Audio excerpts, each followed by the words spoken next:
Hello everyone, good morning, welcome back to your YouTube channel Physics by Sanjeev sir. I am your biology mentor for class 11th and 12th. Class 12th में new chapter start हुआ evolution. ठीक है, universe कैसे बना थी, origin of universe देख लिए थे. ठीक है, अब देखो, अब जो आज का जो टॉपिक है वो क्या है, ओरिजिन ऑफ लाइफ. लाइफ कैसे बना, कैसे आया जिंदगी. देखो, life appear of 500 million year after the formation of Earth, almost 4 billion year ago. देखो, जो हमारा पृथ्वी बन गया था, ठीक है, पृथ्वी बनने के बाद 500 मिलियन ईयर के बाद हमारा जो लाइफ है वो स्टार्ट हुआ था 4 बिलियन ईयर एगो. ठीक है, और first non cellular form of a life, first non cellular form of life probably originated 3 year ago. और उनका प्रोबेबली है कि वो कब ओरिजिनेटेड हुआ था, तो 3 बिलियन ईयर पहले. ठीक है, could have possible originated from a grain molecules RNA, protein, polysaccharide and etc. देखो, ये पॉसिबल कब हुआ था. पहले तो क्या है, मॉलिक्यूल्स आए, मॉलिक्यूल्स में आरएनए आया, प्रोटीन्स एंड पॉलीसेक्राइड्स, ये सारे का फर्स्ट ऑफ ऑल पहले डेवलप हुआ. तो उसके बाद क्या है, धीरे धीरे रिप्रोड्यूस हुआ. They reproduce molecules perhaps. ठीक है, दे कैप्सूल और रिप्रोड्यूस देयर मॉलिक्यूल्स परहैप्स. ठीक है, उसके बाद क्या हुआ, प्रोटीन्स आ गए, पॉलीसेक्राइड, आरएनए, डीएनए, ये सारे आ गए. उसके बाद क्या है, रिप्रोड्यूस हुआ, किसका रिप्रोडक्शन हुआ, तो मॉलिक्यूल्स फिर से धीरे धीरे कुछ मॉलिक्यूल्स क्या करने लगे, डेवलप करने लगे. अगर first cellular form of life का बात करें तो पहला ओरिजिनेटेड 2 ईयर एगो. ये जो है लाइफ का जो सेलुलर जो लाइफ है, सेलुलर सेल्स लाइफ जो है वो कब हुआ था, 2 मिलियन ईयर एगो हुआ था. ठीक है, अगर वहीं पे नॉन सेलुलर का बात करें तो 3 बिलियन ईयर्स एगो हुआ था. अगर सेलुलर का बात करें तो सेलुलर में 2 मिलियन ईयर एगो हुआ था. ठीक है, across in water environment aquatics, इसमें क्या हुआ था, एक्वाटिक्स जो है वो डेवलप करने लगे. जो भी वाटर में जंतु रहते हैं वो धीरे धीरे क्या करने लगे, डेवलप करने लगे, मतलब आने लगे, ऑरिजिनेटेड होने लगा उनका. This version of a biogenes, biogenesis, that is the first form of life across slowly through evolutionary. ये क्या कर, ये जो लाइफ है वो क्या धीरे धीरे ही हो रहा था. ठीक है, धीरे धीरे रिवोल्यूशनरी हो रहा था, एक बैग नहीं हुआ, धीरे धीरे ये स्टार्ट हुआ. ठीक है, अगर theories of originated of life, देखो ये लाइफ का कुछ थ्योरी है जो ओरिजिनेटेड हुआ है. पहले 3 है, फिर प्रोपोनेंट्स हैं, फिर कॉन्टेशंस हैं. देखो पहला में क्या है, पेंसकॉमिया. पेंसकॉमिया क्या है, ये ईयरली ग्रीक थिकनेस एस्ट्रोमर्स हैं जो life come from outer space. ये जो है वो कब लाइफ कब आया था, स्पेस में आया था. ठीक है, स्पेस के बाहर से ये लाइफ क्या हुआ, स्टार्ट हुआ. Unit of a life called spores. ये जो है वो लाइफ जो है वो सबसे पहले स्पोर्स में डेवलप किए, फिर ये transfers to different plants in this earth. फिर देखो धीरे धीरे ये क्या हुआ, दूसरे प्लैनेट्स, और प्लैनेट्स के बाद अर्थ पे ये धीरे धीरे क्या होने लगा, ट्रांसफर होने लगा. अब इसका स्पॉन्टेनियस जनरेशन का बात करें तो life comes out from a decaying and rotting matters like a straw merge it is. अब स्पॉन्टेनियस जनरेशन का बात करो तो पहले क्या डेवलप किया, पहले भी जितने भी डिके एंड डेथ और डिकेइंग वाला जो मैटर्स है वो धीरे धीरे आए, जैसे स्ट्रॉस, मड, मिट्टी, ये सारे जितने भी मरे गले साइड वाले जो है वो आए. इसको डिसअप्रूव कौन किया था, तो यूनिस पास्चर्स किए थे. इसको कौन डिस्कवर किए थे, तो यूनिस पास्चर्स डिस्कवर किए थे. अगर theory for origination of life का बात करें तो theory of origination of life क्या बोल रहा है, formation of a life from preceded by a chemical evolution. जो लाइफ है वो फॉर्मेशन किस तरीके से हुआ था, तो फॉर्मेशन केमिकली इवोल्यूशनरी के थ्रू हुआ था. किस तरीके से हुआ था, केमिकल इवोल्यूशनरी के थ्रू हुआ था. देखो, फॉर्मेशन ऑफ डाइवर्स ऑरिजिन. ठीक है, ये क्या होता है, फॉर्मेशन ऑफ डाइवर्स ऑरिजिन हुआ था. मॉलिक्यूल्स फॉर्म इनऑर्गेनिक कंस्टिट्यूएंट्स, जितने भी मॉलिक्यूल्स है वो इनऑर्गेनिक कंस्टिट्यूएंट्स में ये डेवलप किया. First form of a life could have come from a preexisting non living origin organics molecules, example RNA, proteins and etc. पहला जो लाइफ है, first life come from existing non living organic molecules है, जैसे RNA, में सब क्या हुआ, develop किया non living resistance. This hypothesis was approved by a Miller's experiments in 1953.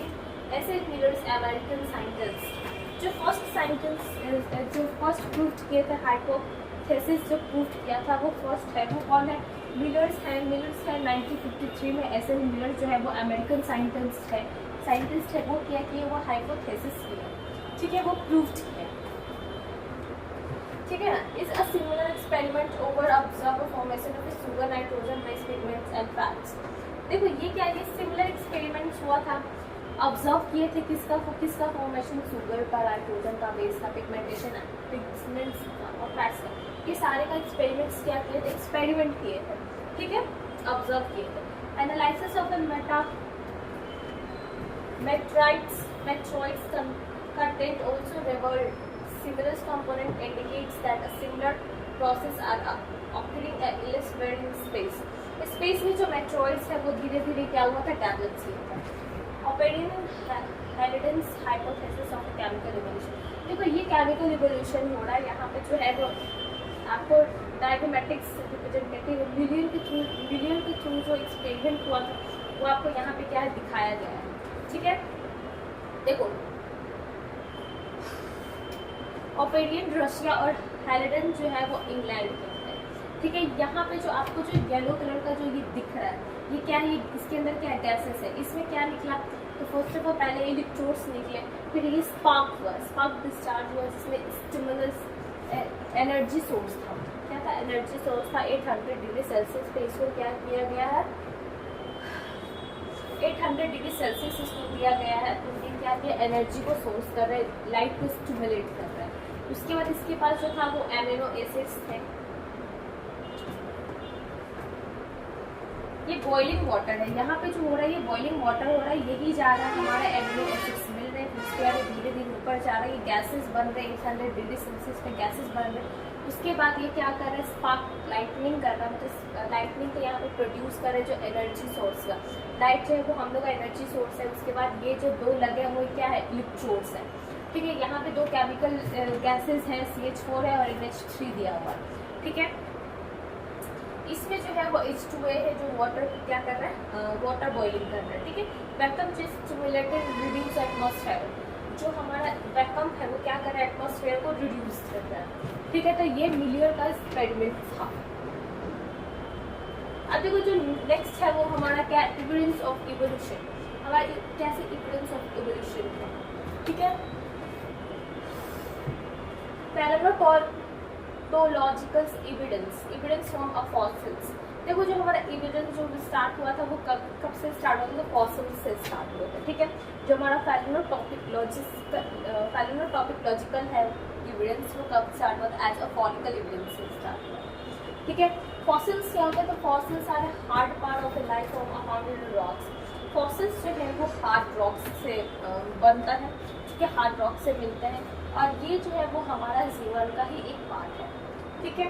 उसके बाद एज ऑफ ए फॉसिल्स का एज कितना हुआ, कितना उम्र है फॉसिल्स के, fossil is determined by a radio active dating method. ये जो फॉसिल्स का जो प्रोसेस हुआ था तो किसकी तरफ प्रोसेस हुआ था, तो ये जो प्रोसेस हुआ था वो हुआ था रेडियो एक्टिव प्रोसेस।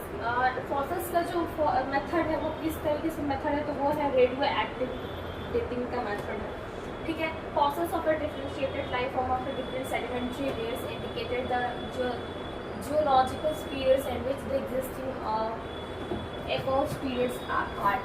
देखो फॉसिल्स जो है वो डिफरेंट लाइफ से थोड़ा डिफरेंट है, थोड़ा हटके है, तो ठीक है, अलग है, बिकॉज इसमें जो है वो सेडिमेंट्री लेयर्स होते हैं, ठीक है। कैसा होता है, तो सेडिमेंट्री रॉक से ये बना होता है, सेडिमेंट्री लेयर होता है। ये क्या आइडेंटिकेट करता है, तो ये आइडेंटिकेट करता है जियोलॉजिकल, ठीक है। ये जियोलॉजिकल पीरियड्स को ये इंडिकेट करता है। हमारा जो लाइफ है वो बायोलॉजिकल है, ठीक है। Rocks from a sediments and a cross section of the earth crust indicate the arrangement of the sediments one over the outer during the long history of Earth। देखो rocks from a sediments, जो हमारा rocks है वो किस तरीके किससे बना, तो सेडिमेंट्री रॉक से बना हुआ। ये जो है वो अर्थ क्रस्ट को क्या करता है, इंडिकेट करता है। हमारा जो अर्थ क्रस्ट में ऑलमोस्ट क्या है, वो है सेडिमेंट्री रॉक्स, जो वो इंडिकेट करता है। Arrangement of A sedimentary one over the during a long history of year. ये हिस्ट्री, पृथ्वी का जो लॉन्ग हिस्ट्री ऑफ अर्थ, ये अर्थ को हिस्ट्री को क्या करता है, अरेंजमेंट करता है। ठीक है, ठीक है। जो है क्या मतलब सेडिमेंट्री रॉक से ही हम लोग हिस्ट्री को ये कर सकते हैं। ठीक है, अलग अलग तरीके से रॉक्स पे डिज़ाइन मिलेगा, अलग अलग तरीके से रॉक्स मिलेंगे, तो उसको हम लोग अनुमान लगा सकते हैं। ठीक है, कि वो कितने ईयर्स एगो है, कितने साल पुराना है। ठीक है, different age rocks sediments contain a fossils of a different life form who probably died during the formation of the particular sediments. Some of them appear similar to moderate organisms. देखो different as, ठीक है, rocks के जो होते हैं वो अलग अलग, उसका भी उम्र होता है, कितने साल पुराना है। ठीक है, कब ये मतलब कितने ईयर्स एगो पुराने हैं ये सेडिमेंट्री रॉक्स, उससे भी उसका अनुमान लगा सकता है कि कितना पुराना पहले इसका जो क्या मतलब लाइफ है। ठीक है, life of who probably died during the formation of a particular sediment. कुछ जो ऑर्गेनिज्म है वो सिमिलरली ऑर्गेनिज्म से मिल रहे हैं। ठीक है, जैसे डायनासोरस जो है वो क्या है, डायनासोर जो है वो सेडिमेंट्री रॉक्स के ही ईयर्स के ऑलमोस्ट सेम है। ठीक है, दे प्रेजेंट एग्जिस्टिंग ऑर्गेनिज्म, कि कैसा ऑर्गेनिज्म है, एग्जिस्टिंग ऑर्गेनिज्म। अब जो डायनासोर अब देखने को नहीं मिलता, बिकॉज जो डायनासोर है वो एग्जिस्ट हो चुका है, मतलब पृथ्वी से हट चुका है। ठीक है, तो ये अनुमान लगाया जा सकता है कि डायनासोर्स भी सेडिमेंट्री रॉक्स, मतलब बहुत पहले ही डायनासोर्स आया करते थे, उसके जो स्केलेटन है वो सारे देखने को मिला, डायनासोर्स के स्केलेटन देखने को मिला। अब तो खैर वो एग्जिस्ट हो चुका है। ठीक है, अभी एविडेंस ऑफ इवोल्यूशनरी देखेंगे। अब जो है वो कैसे बायोलॉजिकल एम्ब्रियोलॉजिकल एविडेंस कैसे हुआ। ठीक है, प्रपोज बाय अर्नस्ट हैकेल, जो हमारा एम्ब्रियोलॉजिकल एविडेंस जो कौन दिया था, तो वो दिए थे अर्नस्ट हैकेल दिए थे। ये भी क्वेश्चन पूछा जा सकता है, पीवाईक्यू क्वेश्चन पूछा जा सकता है, आई थिंक नीट में भी पूछा जा सकता है, बोर्ड्स में भी क्वेश्चन पूछा जा सकता है। तो एम्ब्रियोलॉजिकल एविडेंस कौन दिया, तो वो है अर्नस्ट हैकेल दिया। ठीक है, based upon the observation of a certain feature during embryonical stage common to all vertebrates that all are absent in adult। Example embryos of all vertebrates developed in the rows of testicles, gill slides, functional only a face and not a found in the other adults vertebrates। देखो ये जो है embryonic, जैसे ये जो है observe किए थे, कब ऑब्जर्व किए थे, एज ए एम्ब्रियोनिकल स्टेज में ही ऑब्जर्व किए थे। ठीक है, जितने भी वर्टिब्रेट्स हैं, मतलब एडल्ट में ये नहीं होता, इसको जो है ये experiment as a small embryonical stage में ही किए। ठीक है, एडल्ट में ये क्या है, एब्सेंट है। जितने भी वर्टिब्रेट्स एनिमल्स हैं, ठीक है, जिसका जो फंक्शन है वो डेवलप क्या किया था, फर्स्ट ऑफ ऑल पहले क्या डेवलप किया था, तो पहले गिल स्लाइड्स डेवलप किए थे। क्या डेवलप किए थे, तो गिल स्लाइड डेवलप किए थे।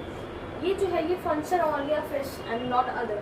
ये सिर्फ जो फंक्शन है गिल्स जो होते हैं वो किस में होते हैं, फिश में होते हैं, बाकी फिश के अलावा किसी चीज़ में नहीं होता है। ठीक है, तो ये जो है वो फिश में हुआ, बाकी नॉट अदर एडल्ट वर्टिब्रेट्स, बाकी दूसरे एडल्ट वर्टिब्रेट्स में नहीं हुआ। ठीक है, it was disproved by Karl ऑन्स बोन वेसल्स। देखो इसको क्या किया, से प्रूव कर दिया।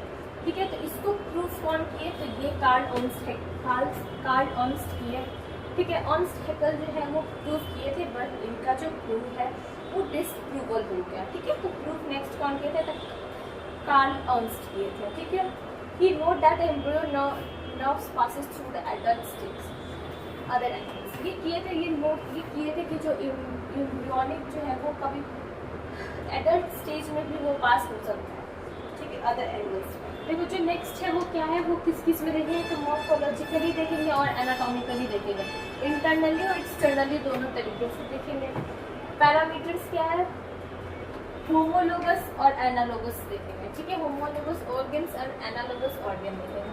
अगर एनाटॉमिकली स्ट्रक्चर का बात करें, कॉमन असिस्टेंस एनाटॉमिकल स्ट्रक्चर का बात करें, होमोलोगस में similar but different along different direction due to adaptations of different needs. देखो होमोलोगस में क्या होता है, देखो ये क्या होता है, similar but develop along a different direction due to adaptation to different needs. देखो ये सिमिलर होता है, ठीक है, सेम होते हैं, बट इसका जो नीड होता है वो क्या होता है, डिफरेंट होता है, ठीक है। और ये डिफरेंट एडेप्टेशन भी कर लेते हैं, ठीक है। ये सेम नहीं होते, ये क्या हो जाते हैं, डिफरेंट हो जाते हैं, अलग हो जाते हैं। सिमिलर होते हैं बट इसका जो डेवलपमेंट है वो डिफरेंट हो जाता है। वहीं पे अगर एनालॉगस की बात करें, एनालॉगस ऑर्गन की बात करें, not a similar but resulted in a selection of a similar adapted feature in different group of organism involving from the same function. इसका जो स्ट्रक्चर होता है वो सिमिलर नहीं होता है, बट इसका जो ये होता है फीचर्स होते हैं वो क्या होते हैं, सिमिलर्स होते हैं, ठीक है, सेम होता है। अगर वहीं पे फंक्शन का बात करें तो ये डिफरेंट होगा और एनालॉगस में ये क्या होगा, सिमिलर होगा। टाइप्स ऑफ इवोल्यूशन का बात करें तो ये डाइवर्जेंट होगा, और एनालॉगस का बात करें तो वो कन्वर्जेंट होगा।